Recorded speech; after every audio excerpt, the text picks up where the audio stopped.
Wonderful. Well, thank you very much for joining our seminar today. My name is Zach Romaine. I'm the head of product at Sponge, which are just conveniently located right beside us here. I look after all of our SaaS-based products, so anything that is from like an LMS right through to our new learning analytics platform, which I'll talk a little bit about today with the presentation. In terms of the topic of today, we're really going to focus on kind of how we bring about the value of learning analytics and how we kind of help businesses understand where they are on our data model. So I think the original title and what was published here was from data driven to data aware, for example. So really I'll talk a little bit about the approach we take in terms of helping businesses identify where they are on that spectrum and then really thinking about what are the next actionable steps they need to do to really kind of drive actionable insights to their actual audience. I speak quite fast, so at any point if I'm speaking too fast, just shout at me, slow down. You know, I'm not precious about it, so please feel free to do that. My background as well, so I've spent probably about just under 20 years working in learning and development, from training large groups of people right through to actually leading design teams, which is the role that I took over within Sponge. So I'm very connected to the learning cycle, and I've dealt with quite a bit of problems, in particular, around how to actually work with stakeholders and actually demonstrate the value of a lot of the initiatives I've been kind of charged with delivering. Real quick, can I just get a show of hands? How many people here are actually working in L&D themselves, whether that's in a management role or within a team? So a large majority of us here. And just another quick show of hands, then how many people here really do struggle to kind of communicate the actual impact that their learning initiatives have beyond completion statistics? So really helping your business make the next step in terms of what that learning actually means. It's a common problem. It's one that we deal a lot with the clients that we work with, and it's something that I felt the pain of, as I said, with my own experience. It's an interesting stat that we have here. So 90% of executives say that developing employees is important, but only 12% of CFOs are confident that they're spending the money in the right places. And when you think about the investment it is when we actually deliver a learning program, at scale, whether it's 10,000 or 500 people, there's a real cost as well that the business has. And really what we want to be able to do is position organizations to be able to work with that and really look at how they're maximizing that cost. So what's the benefits that have happened, or what are the potential opportunities that they can now afford their organization once we've delivered whatever the solution is. So the challenge that we really focus on here is how do we leverage insights to go beyond reporting on adherence and moving to a position where we can measure impact and predict risk. Now, we have formulas and methods that we use, but there is no set A to B in that pattern. There's variables that come in, there's the dynamics of your organization and the culture. I mean, there's a lot that actually we have to consider when we're actually looking at the solutions that we work with you to deliver. So one of the key things that we really focus on here is we really kind of break training down into like these 4 key quadrants that you see here. If you think about the spectrum, running the business and maintenance through to driving the strategy and growth, and then what are the skills that give us the competitive advantage versus the things we just need to do to run our organization, we kind of have 4 key columns that we deliver our training along. So training's either designed to increase efficiency, drive growth, mitigate risk, or really deliver foundational skills. So just a real quick show of hands again as well, and sorry, I'm going to keep driving this interaction here, so please feel free to indulge me. How many people here would say that the majority of their training is in the bottom half of this quadrant in terms of their learning estate? Okay, so a decent mix. It's really interesting when you start thinking about these specifics here, from the compliance that we run to mitigate risk, right through to the skills that we need to actually move into the upper quadrants to be more efficient and drive growth. And really that's a big part of what we try to do. So we're trying to really help businesses plot themselves in terms of where they currently are on this axis, and then where do they want to be, and what's the value that your stakeholders will be looking for when it comes to actually delivering that. So if we jump right into it here, we kind of use a specific model ourselves for data maturity here. Now it's a 4-step model. There's other ones that go as far as 5 or 6 steps, but this one works for us. If we work our way across the model, we start from the first kind of level of data maturity. That's where we're data aware.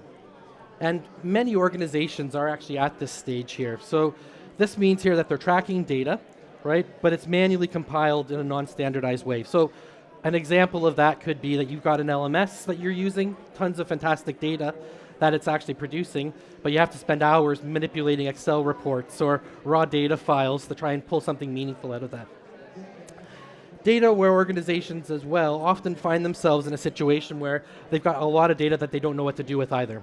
You know, there's things here that is almost overwhelming when somebody looks at that initial raw data dump that they actually export and look at for the first time, for example. The next step that we have here is data proficiency.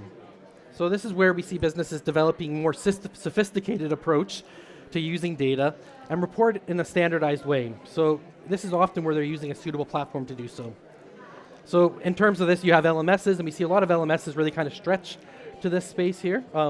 You know, we're able to give you scheduling, we're able to work with you to make sure that you have reports being curated on time. But really, all we're really kind of doing here is kind of giving us current temperature check as to where we are at the moment here. For organizations that are data savvy, their business and departments within them are using data to make critical decisions and starting to predict behaviors or risks. Now, a lot of the businesses we work with, in particular learning functions, are often having to catch up to other aspects of their business. So for example, you might have a marketing function that might already be there, right? And then as another function here without the actual proper skills or tools, it's quite hard to deliver that same kind of data experience that your C-suite might be used to, that those other parts of your business might be delivering. But ultimately, the final kind of quadrant and kind of where we want to be is data-driven. And that's kind of the most mature stages here. And that's where data is embedded into all business processes. If there's no data, there's no accurate decision to be made. And that's where it really becomes part of the culture. You know, data is often reviewed, data is often shared, and it's understood universally within your organization. So just right here, just putting that on the table here, how many people here would say their business is typically within the first two quadrants? Great. The reality is 90% of the organizations that we work with are in that space, especially from a learning point of view. So with that in mind, what we try to focus on here is that kind of critical step. So how do we start using data to mature and move up that maturity scale? Well, there's a process that we use, and it's roughly 6 steps, and it starts with benchmarking. So really here, there's a series of questions that we kind of work with that kind of help businesses understand where they are. So for example, can you access your data? Do you know that data is accurate? You know, is it something that you can trust and your stakeholders trust? You know, if it's not, you're probably at the data aware stage.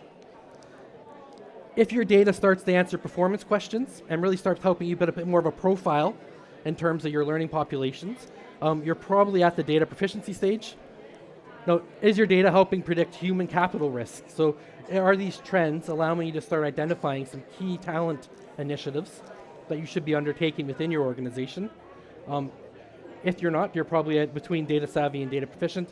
And then ultimately here, is your data simulating scenarios that actually allow you to perform a future action? So are you actually able to model this data into something that you can then make a hypothesis on that you can go and test? If you're able to answer yes to all of these here, you're probably at the final kind of holy grail data-driven.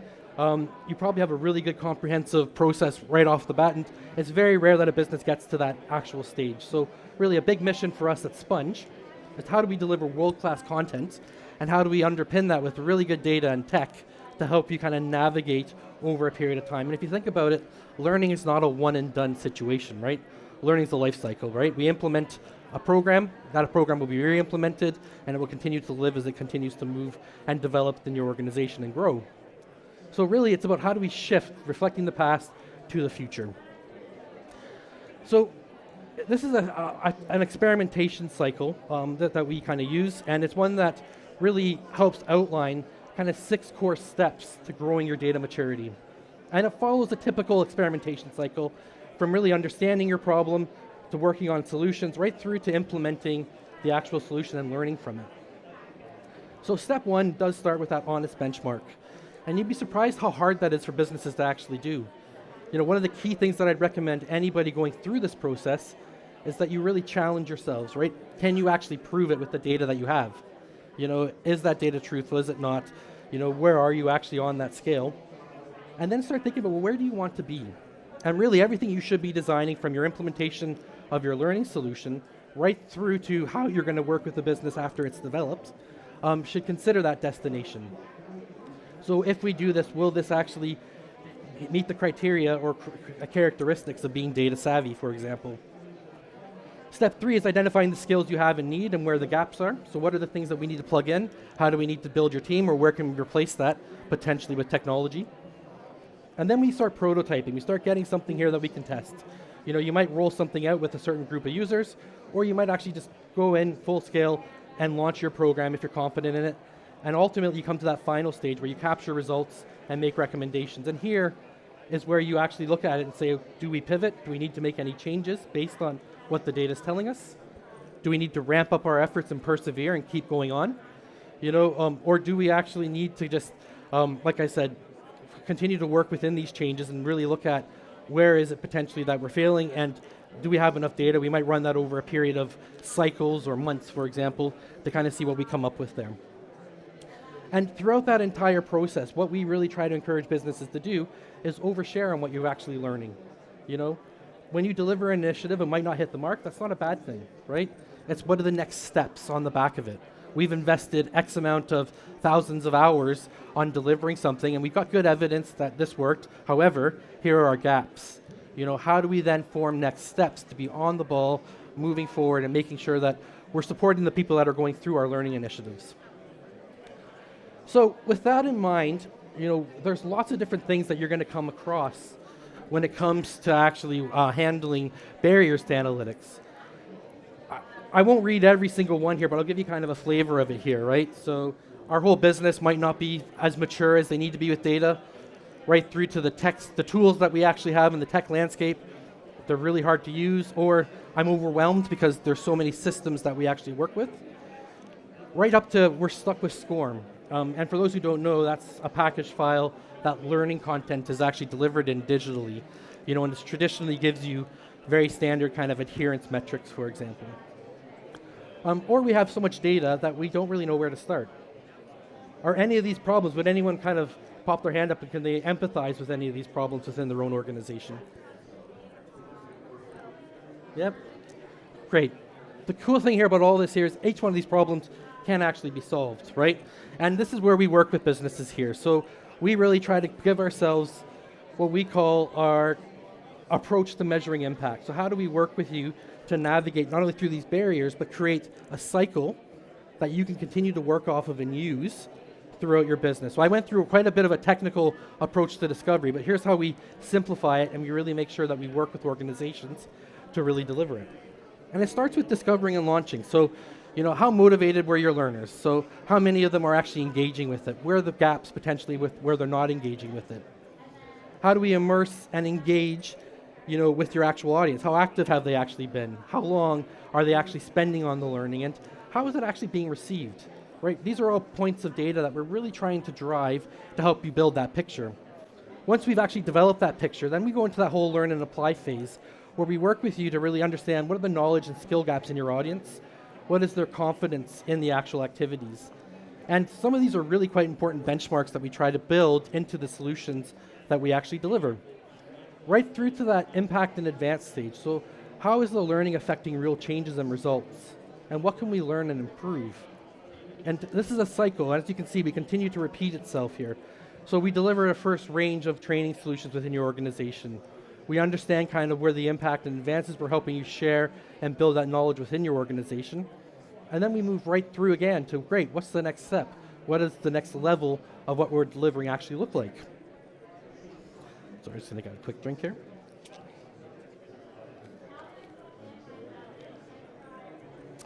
And it's a really powerful impact indicator. So it's really something that's really, really helping our organizations start to galvanize and gain momentum. And when we go back to that whole, how do we demonstrate the value to our actual learning programs, we're actually building a step-by-step process. We're building a bit of a journey that our actual learning and implementation and initiatives will kind of run along. So what we've been building behind the scenes, and we've just launched it at the very first learning tech that we did in May here this year, is we've built an actual learning analytics platform that is designed to really help you navigate that kind of message and really share with your organization and bring your actual business together in terms of how your actual learning is being consumed and what are the insights that you're actually driving off of it. Our current proposition works kind of end to end. So we work with organizations to really help them understand, what is it we're trying to achieve? What are the benchmarks? What are the key KPIs that you need to actually help your business navigate and really reflect in the training to really prove its value and deliver the impact you're wanting to deliver? So what we have here is we've got kind of 3 core screens that we've built into our analytics platform, which is called the Learning Performance Platform. We've designed the very first page here to really help you understand kind of how your content's being consumed. Very quick, what we want you to be able to do is within 30 seconds or less, start to identify any key points of risk or any trends that you might want to start forming hypotheses on around how your learning is actually performing. So right through from the information architecture around registrations and completions, you can start to build a really accurate picture in terms of where you currently are. Is there any potential risks with how your actual content's being consumed if you've got exams or proof of learning subject points within it? Right through to, what's the actual total time that's actually being spent on your solution? Do we know how much an average user is actually taking to go from A to B, which is completing the content that we're delivering, right through to what's the actual total volume of actual hours and days that we're actually spending on this solution. And we try to break it down in a very holistic, easy to understand format. We also have activity trackers which kind of show you trends so you can kind of see where you are over the last 30 days between people being active in your content and completing it. And what we've really started focusing on delivering right now, and we've just released, is our new custom KPI feature. And what this really is about, it's about helping you benchmark very clear and very straightforward visualizations around what you're trying to measure within your learning. The whole point of this for us is we want you to be able to get this up and running within minutes. So what we actually do is we actually track in through your actual learning solution. What we'll do is we'll actually plug it in to our LRS, which is the Learning Record Store, which is a pipeline which pulls the data through. And what we'll do is we'll call out kind of key points within your content. For example, here you can see we have interaction points, so questions that you might ask learners here. What we'll do is we'll allow you to kind of choose those and choose what's the type of visualization that you'll actually want to be able to demonstrate this with. And very quickly, we'll allow you to start segregating your data. So as you can see, we're going to choose all responses. Right through to then also labeling it. So how are we actually going to describe this so any stakeholder in my organization can actually understand it and work with it? Right through to actually then delivering that actual visualization into your screen. And as you can see here, a very powerful metric that we work quite often with within our content is confidence levels. As we take people through the actual process of developing a new subject or building a skill, it's great that we're able to demonstrate capability and capture that with proof of learnings and assessment points. But actually diving down and really engaging people on how confident they are in using it has been quite a powerful visualization that we've worked with businesses on what the next steps actually mean. So in terms of other points here, we also have our interaction section, which really kind of breaks down the core interactions within your content. And once again, very straightforward. It should be designed so within seconds you should be able to start to see and identify any key areas that you want to go and focus on and investigate and interrogate further. So for example here, we've got an interaction type, which is a multiple choice question, which we might want to dive in deeper. We'll do is we'll allow you to break into that and really start understanding how is it actually being consumed? How many attempts are people actually taking to get through this content? As you can see, the majority of people are actually getting this right on attempt 1. This is probably quite an easy question. Is that the right flow? Or is that something that maybe is too easy? We've had many different businesses we've worked with where we've actually identified through the data, that they're conditioning their employees to answer questions in the same way. And it's really interesting when you start changing that in a learning experience and you see your results differ dramatically. It's things like that that we really want to be able to go and actually talk to our business with. So helping a business actually or a stakeholder go and actually manage a CFO to say, great, this is what we've done, this is where our strengths are, but we've noticed something here. How can we actually start to shape this with the next round? What we want to do is we want to change this. Maybe it's cybersecurity, for example. We're going to actually change the flow and structure, and what we want to then be able to do is run comparisons. And that's where Sponge really excels. So this program is not just about handing you some tech, letting you run with it. We spend quite a bit, going back to that impact cycle that we use, that's done through our consultancy wing. So a core part of what we actually deliver is really making sure that we are with you every step of the way. You know, we could be hands off, or we can be, like I said, a part of your team. And our tech should be able to kind of align with that. And really one of the key strong points about this whole thing is it's agnostic. You don't have to be on Sponge's platform to actually use this. This can plug into any module or any LMS that you're actually working with to give you that boost as well. That's everything. I know I kind of whipped through this. We're probably about 10 minutes short from where the talk is, but happy to take any questions, happy to kind of answer anything. I'm also here if anybody wants to come and speak about our platform. We've got demos and we can take you through it right here at our stand as well. But other than that, thank you very much for your time, and I appreciate it.